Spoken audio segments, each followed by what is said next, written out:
Josh, can you tell us a little bit more about your story so everybody understands the road you've traveled without a bike? Christmas Day, 2008. I woke up in the morning and my whole left leg was the size, just ballooned up. So went to the emergency room that morning, originally diagnosed with Hodgkin's disease lymphoma. Just in a wave of emotions, I guess. I mean, first scared, a lot of crying. 2 weeks after, I was starting chemo. I did 12 rounds of chemo, and everything seemed fine for 2 years. I found another lung. And we were down in Ann Arbor the next day, immediately referred to a bone marrow transplant. I couldn't leave my room for a month, but I've been in remission now. I just hit 9 years in remission. 3 years ago, had a son. He was born with a congenital heart defect. He struggled his whole first year. Thankfully, he's completely healthy now. After my health issues, I gained quite a bit of weight, and just trying to figure out how to get healthy, you recommend buy a bike. I remember throwing the idea up to Josh when we talked about bikes, and I didn't know he was going to do anything. He did go and buy a bike.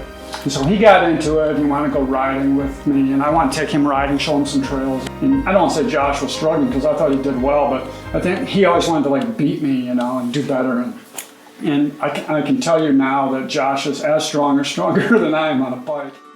Or Wish Mile embodies the camaraderie and the heart and soul and the raising money for kids that need it.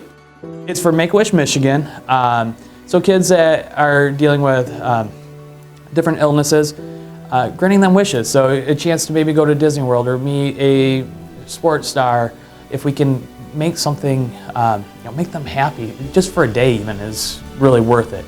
A story that I have that, I guess, inspiration, when I was going through chemo the first time, I was hitting my breaking point. I was so just over all of it, ready to give up.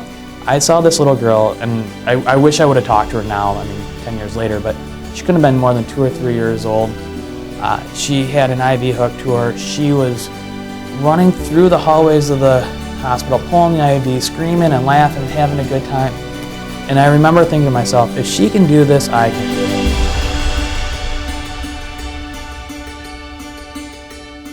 Thanks so much for listening to Josh's story, and it's been extremely difficult with fundraising during COVID. So if you'd like to support Josh, please visit the links below and help put smiles on children's faces. Any support would be appreciated. All the monies go to the Make-A-Wish Foundation, and the ride is called Wish Mile. So please support the children and help Josh out, and let's see how much money we can make for the kids. Take care, and thanks again for listening.